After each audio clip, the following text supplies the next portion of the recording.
शुरुआत होती है और हम देखते हैं एक अंधेरी रात को, जहाँ एक औरत भागती हुई दिखाई जाती है, जिसके हाथ में एक छोटा सा बच्चा था, जिसका अपना ही बच्चा था। उसे देखने से ऐसा लग रहा था जैसे वो किसी बहुत बड़ी मुसीबत में है और किसी से बचकर भाग रही है। जिसके बाद वो उस बच्चे को एक ऑर्फनेज के बाहर रख देती है। अब ऑर्फनेज एक ऐसी जगह होती है जहाँ उन बच्चों को रखा जाता है जिनका इस दुनिया में कोई भी नहीं होता। वो उस बच्चे के गले में एक लॉकेट पहनाकर उसके पास एक कागज जिस पर कुछ लिखा हुआ था उसे रखकर वहाँ से चली जाती है। अब कहानी में कुछ साल गुजर जाते हैं और हम उस टाइम को देखते हैं जब यहाँ पर जंग चल रही थी, जहाँ वो बच्चा अब थोड़ा बड़ा हो चुका था और उसका नाम पीटर रखा गया होता है। अब जंग की वजह से इस ऑर्फनेज में बेचारे बच्चों को ठीक से खाना पीना भी नहीं मिल रहा था, जिस वजह से सभी बच्चे काफी परेशान और उदास नजर आते हैं। अब यहाँ पीटर का एक दोस्त भी बन गया होता है और पीटर उसे कहता है कि मुझे लगता है कि जो यहाँ की मालकिन है वो एक लालची औरत है, उसके पास खाना तो बहुत है लेकिन वो हमें नहीं दे रही, और हमसे ये झूठ बोलती है कि जंग की वजह से खाना यहाँ पर कम आ रहा है और वो उस खाने को अपने लिए छुपा कर रखती है। तब इस बात का पता लगवाने के लिए पीटर और उसका दोस्त चुपके से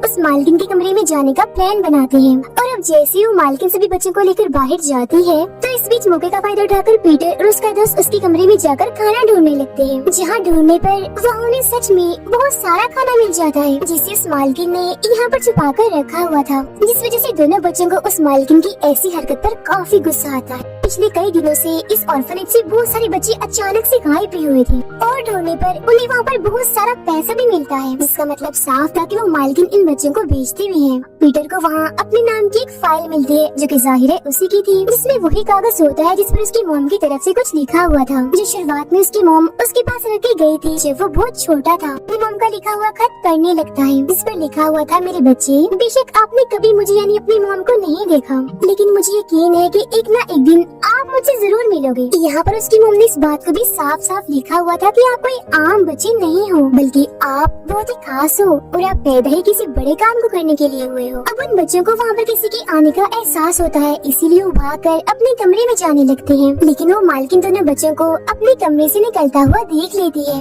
और उन्हें चोरी करने की झूठे इल्जाम में फंसा देती है। तब यहाँ गुस्से में पीटर उस मालकिन से उस खत के बारे में पूछता है जो उसकी मोम ने उसके लिए लिखा था, जिस पर वो मालकिन उस खत को फाड़ते हुए कहती है कि इस खत में कोई सच्चाई नहीं है, ये मन गढ़ंत है और ना ही इसे तुम्हारी मोम ने लिखा है। ये सुनकर पीटर एकदम काफी उदास हो जाता है। अब आधी रात को जब सारे सो रहे थे तो हम यहाँ पर कुछ अनजान लोगों को देख पाते हैं जो ऑर्फनेज की छत से रस्सी के सहारे लटकते हुए नीचे कमरे में आते हैं और फिर एक एक करके वहाँ पर सो रहे सभी बच्चों को उठा कर ऊपर ले जाना शुरू कर देते हैं। अब इसी हलचल की वजह से पीटर और उसके दोस्त की आँख खुल जाती है, जो ये सब देखते ही अपनी जान बचाकर वहाँ से फौरन भागने लगते हैं, लेकिन वो लोग इन्हें देख चुके थे, इसीलिए वो इन दोनों को भी पकड़कर छत पर ले जाते हैं, जहाँ सभी बच्चों को एक उड़ने वाले समुद्री जहाज में डाला जा रहा होता है। इस जहाज में समुद्री लुटेरे थे जो इन बच्चों को अगवा करके कहीं ले जा रहे थे। जैसे जहाज उड़ने वाला होता है तो तभी पीटर का दोस्त खुद को छुड़ाते हुए जहाज से कूदकर एक छत पे जाके गिरता है और अब वो पीटर को भी कहता है कि जल्दी करो, खुद को छुड़वाओ और कूद पड़ो, लेकिन पीटर को तो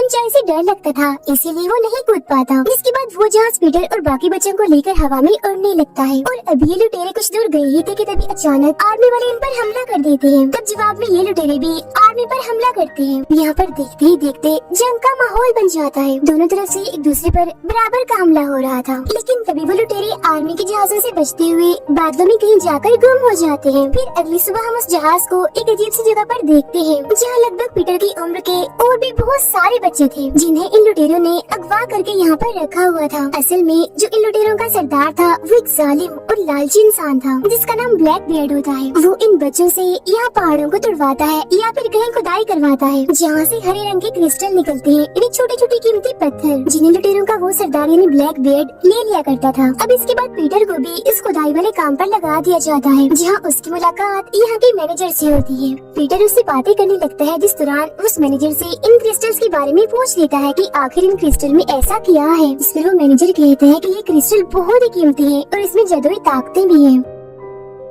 ये सुनकर पीटर को उसकी बातों पर यकीन नहीं होता, इसीलिए उस मैनेजर से पूछता है कि अच्छा फिर चलो ये बताओ कि ब्लैक बियर्ड इन क्रिस्टल्स का करता क्या है, जिस पर वो कहते हैं ये बात खुफिया है और इस बारे में ब्लैक बियर्ड के अलावा कोई भी नहीं जानता। अब रात के टाइम हम पीटर को एक जगह पर बैठा हुआ देखते हैं, जहाँ उसकी मुलाकात एक लड़की से होती है जो वहाँ पर उदास बैठा हुआ था। तब पीटर उसे दोस्ती करने की कोशिश करता है, जिस पर वो लड़का कहता है कि नहीं, मैं तुमसे दोस्ती नहीं कर सकता। मैं अच्छा लड़का नहीं हूँ, इसीलिए मैं इस काबिल भी नहीं कि कोई मेरा दोस्त बने। ये कहने के बाद यहाँ से चला जाता है। खैर अगले दिन खुदाई के दौरान पीटर को एक क्रिस्टल मिलता है, जिसे देखकर वो काफी खुश हो जाता है। लेकिन जब ये बात बाकी लोगों को पता चलती है तो वहाँ पर हंगामा हो जाता है। वो लोग उस क्रिस्टल को हासिल करने के लिए पीटर को चारों तरफ से घेर लेते हैं ताकि इसके बदले में ब्लैक बेड उन्हें कोई इनाम दे। लेकिन जब पीटर उन्हें वो क्रिस्टल नहीं देता तो वो उस पर चोरी का इल्जाम लगा देते हैं कि पीटर ने इन क्रिस्टल्स को चुराने की कोशिश की है। और जब ये बात ब्लैक बेड को पता चलती है कि पीटर ने चोरी करने की कोशिश की तो वो उसे सजा देने के लिए टांग मारकर काफी ऊंचाई से नीचे फेंक देता है। लेकिन आधे रास्ते में ही अचानक से हवा में तैरने लगता है। लेकिन जैसे ही वो जमीन के करीब पहुंचता है तो वो नीचे गिरकर बेहोश हो जाता है। अब जब पीटर की आंख खुलती है तो वो खुद को एक कमरे में पाता है और जब वो वहाँ से निकल ही रहा था तो तभी ब्लैक बेड यहाँ आकर उसकी सच्चाई जानने की कोशिश करता है। यानी वो कौन है? क्या वो कोई फेरी है यानी परी है? क्योंकि उसने पीटर को हवा में तैरते हुए देख लिया था। आखिर वो उड़ कैसे पा रहा था? जिसके जवाब में पीटर उसे अपनी मॉम और अपने गुजरे हुए वक्त के बारे में बताता है और ये भी कि मेरी मॉम ने मुझे कहा था कि मैं बहुत खास हूँ और किसी खास मकसद के लिए हूँ। लेकिन ब्लैक बेड को उसकी बातों पर यकीन नहीं होता। इसके बाद वो उसे अपनी कहानी सुनाता है और कहता है एक ऐसा लड़का जो आधा इंसान और आधा परी होगा वो ही मेरी जान लेगा। इसीलिए कहीं न कहीं मुझे शक है कि वो लड़का तुम ही हो जो मुझे मार सकता है। और अब इस डर की वजह से वो पीटर को जेल में बंद करवा देता है, जहाँ दोबारा से पीटर की मुलाकात उस लड़के से होती है जो उदास बैठा हुआ था और उससे ठीक से बात भी नहीं कर रहा था। लेकिन इस बार वो उसे काफी अच्छे से बात करता है और उन दोनों की दोस्ती हो जाती है। वो लड़का यानी पीटर का दोस्त उसे तसल्ली देते हुए कहता है कि तुम परेशान मत हो, बहुत जल्द मैं तुम्हें इस जेल से निकलवा लूंगा। फिर इसके फौरन ही बाद हम उन दोनों को जेल से भागता हुआ देखते हैं, जहाँ मैनेजर उन्हें भागता हुआ देखकर पकड़ लेता है। तब यहाँ पीटर उसे समझाते हुए अपने साथ चलने के लिए मना लेता है। जिसके बाद वो तीनों ही इस इलाके से भागने लगते हैं और अब वे झूले की मदद से उड़ने वाले जहाज के करीब जा रहे थे। लेकिन तभी ब्लैक बेड के सिपाही उन्हें देख लेते हैं और उनके झूले की तार को काट देते हैं। लेकिन किस्मत से वो लोग नीचे गिरने की बजाय उसी उड़ने वाले जहाज में आ गिरते हैं। एक मिनट भी जाया ना करते हुए उस जहाज को उड़ाकर यहाँ से निकल पड़ते हैं और ये सब ब्लैक बेड भी देख रहा था। अब क्योंकि पीटर उसके दोस्त और मैनेजर में से किसी को भी जहाज चलाने नहीं आ रहा था, इसीलिए वो उस जहाज को कंट्रोल नहीं कर पाते, जिस वजह से उनका जहाज जंगल में जाके गिरता है। लेकिन इस बार भी उनकी किस्मत अच्छी थी क्योंकि किसी को भी कुछ नहीं होता और वो बच जाते हैं। खैर इसके बाद वो तीनों आगे का सफर पैदल ही तय करते हैं। अब क्योंकि काफी रात हो गई थी और उन्हें भूख भी लगी थी, इसीलिए वो जंगल में ही रुक जाते हैं और कुछ खाने के लिए भी ढूंढने लगते हैं। लेकिन तभी उन्हें आसपास हलचल महसूस होने लगती है, जिस वजह से वो बिल्कुल होशियार हो जाते हैं और तभी कुछ अजीब से दिखने वाले बड़े बड़े परिंदे उन पर हमला कर देते हैं। परिंदे अजीब इसलिए थे क्योंकि एक तो वो बहुत खौफनाक दिख रहे थे और दूसरा ये कि उनका आधा जिस्म हड्डियों का था और आधा किसी चिड़िया जैसा था। अब इन परिंदों से अपनी जान बचाने के लिए वो तीनों यहाँ से भागने लगते हैं। जहाँ कुछ दूर भागने के बाद एक कबीले के लोग इन्हें उन परिंदों से बचा लेते हैं। उन्हें कबीले के सरदार के पास ले जाया जाता है। कबीले का सरदार पीटर के दोस्त को अपने कबीले के सबसे बहादुर सिपाही से लड़ने का कहता है और अब कुछ ही देर में उनके बीच लड़ाई होने लगती है, जहाँ वो सिपाही भारी पड़ रहा था और उसे उठा कर मार रहा था। अब अपने दोस्त को ऐसे पिटता हुआ देखकर पीटर को उस पर काफी तरस आने लगता है और उसे ये देखा नहीं जा रहा था। इसीलिए अपने दोस्त को बचाने के लिए वो मैदान में कूदता है और उस सिपाही से लड़ने लगता है। जहाँ लड़ाई के दौरान सरदार की नजर पीटर के लॉकेट पर पड़ती है, जिसे देखकर वो लड़ाई रुकवाकर सबको बताता है कि पीटर ही वो बहादुर सिपाही हमारी उम्मीद है जो हमें ब्लैक बेड के जुल्म से बचाएगा। और इस बात का गवाह इसका ये लॉकेट है। इसके फौरन बाद पीटर और उसके साथियों को छोड़ दिया जाता है। साथ ही साथ कबीले के लोग अपने बुरे सलूक पर उनसे माफी भी मांगते हैं।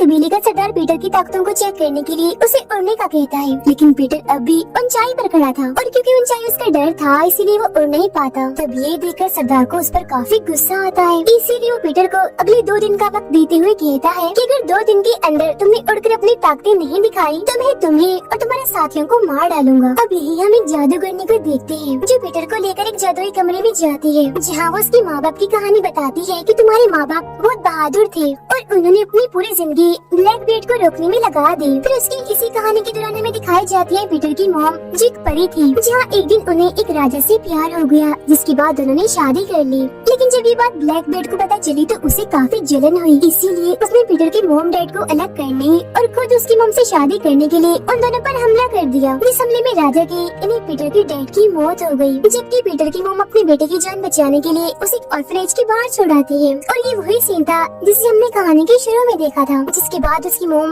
ब्लैक बेड से बदला लेने के लिए वापस उसके शहर में चली गई, जहाँ उनके बीच काफी बड़ी लड़ाई होती है। उसमें ब्लैक बेड पीटर की मॉम को हमेशा के लिए एक जेल में बंद कर देता है। अब ये कहानी सुनने के बाद पीटर को ब्लैक बेड पर काफी गुस्सा आता है और वो उससे अपने मॉम डैड का बदला लेना चाहता था। खुद को तैयार करने लगता है, जिसके लिए वो काफी मेहनत करता है। जब वो मैनेजर जंगल में घूम रहा था तो ब्लैक बेड और उसके साथी उसे पकड़ लेते हैं और उससे ये जानने की कोशिश करते हैं कि आखिर पीटर कहाँ है। तब अपनी जान बचाने के लिए वो मैनेजर उसे सब कुछ बता देता है, यानी कि हम सभी अभी तक एक कबीले में रह रहे थे। जिसके बाद ब्लैक बेड अपने साथियों के साथ कबीले पर हमला करके सभी को मारने लगता है, जो देखकर कबीले का सरदार उस जादूगरनी को पीटर और उसके साथियों की जान बचाने के लिए कहता है, क्योंकि उनकी जान बचाना ज्यादा जरूरी है, क्योंकि सिर्फ पीटर ही उन सभी की जान ब्लैक बेड से बचा सकता है। तो वो जादूगरनी पीटर और उसके साथियों को लेकर एक झूले के जरिए वहाँ से उड़ जाती है। लेकिन जब ये बात ब्लैक बेड को पता चलती है तो वो उनका पीछा करता है। जब ये लोग पानी के पास से गुजर रही थी तो काफी बड़ी मगरमच्छ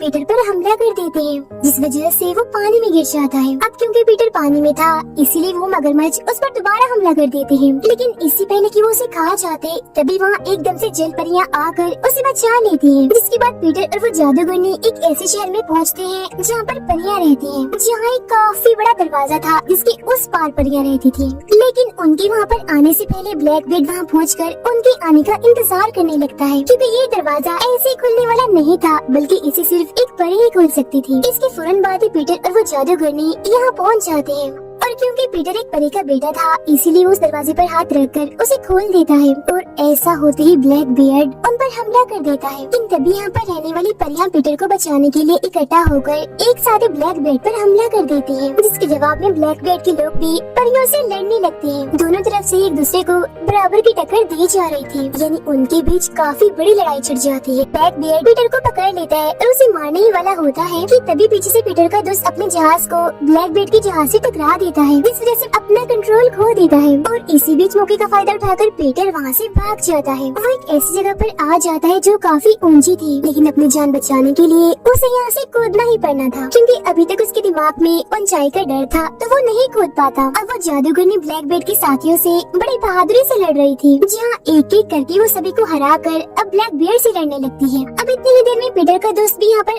आकर उससे लड़ने लगता है, जहाँ उनके बीच कुछ देर लड़ाई के बाद ब्लैक बेड पीटर के दोस्त को नीचे गिरा देता है। और ये देखकर पीटर से रहा नहीं जाता, किसी भी सूरत वो अपने दोस्त को बचाना चाहता था, इसलिए अब की बार हिम्मत करके वो वहाँ से कूद जाता है, जहाँ बहुत जल्द वो अपने दोस्त के पास पहुँच भी जाता है और उसके ऊपर बैठ जाता है। वो यहाँ ये देखकर काफी हैरान हो जाता है कि वो उड़ रहा है, जिसके बाद वो अपने दोस्त को बचाकर एक ऐसी जगह पर बिठा देता है जहाँ उसे कोई भी खतरा नहीं होता। और खुद पीटर चला जाता है उस जादूगरनी को बचाने के लिए, और उसके ऐसा करने में वहाँ की परियां भी उसकी मदद कर रही थी। जिसके बाद सारी परियां एक साथ होकर ब्लैक बेड पर हमला कर देती है और उसे काफी तकलीफ देती है, जिस वजह से वो काफी घबरा जाता है। अब इसके बाद पीटर उसके जहाज को तोड़ देता है, और क्योंकि पूरा जहाज तबाह हो चुका था तो इसीलिए वो उड़ने की बजाय नीचे गिरने लगता है, और उस जहाज के साथ ब्लैक बेड भी नीचे गिर जाता है। और इतनी ऊंचाई से गिरने की वजह से मौके पर ही उसकी मौत हो जाती है। जिसके बाद सारी परियां एक होकर पीटर की मॉम का रूप ले लेती हैं और उसे उसकी मॉम का एक जरूरी मैसेज देते हुए कहती हैं कि अब से तुम यहीं रहोगी और परियों की हिफाजत करोगी। इस बात को पीटर मान लेता है और रोने लगता है, क्योंकि आज वो अपने सामने पहली बार अपनी मॉम को देख रहा था। और उसे अपनी मॉम की बात याद आ जाती है कि जब उन्होंने कहा था कि बेशक तुमने मुझे नहीं देखा, लेकिन एक दिन तुम मुझसे जरूर मिलोगे। खैर अगले सीन में पीटर परियों की दुनिया से निकलकर इंसानों की दुनिया में आता है, जहाँ वो कबीले वाले लोगों की मदद से सारे बच्चों को ऑर्फनेज से निकालकर अपने साथ ले जाता है। उन्हें यहाँ परियों की दुनिया में रहने का कहता है, क्योंकि यहाँ वो बहुत खुश रहेंगे। इसी खुशी को दिखाते हुए ही ये फिल्म यहीं पर खत्म हो जाती है।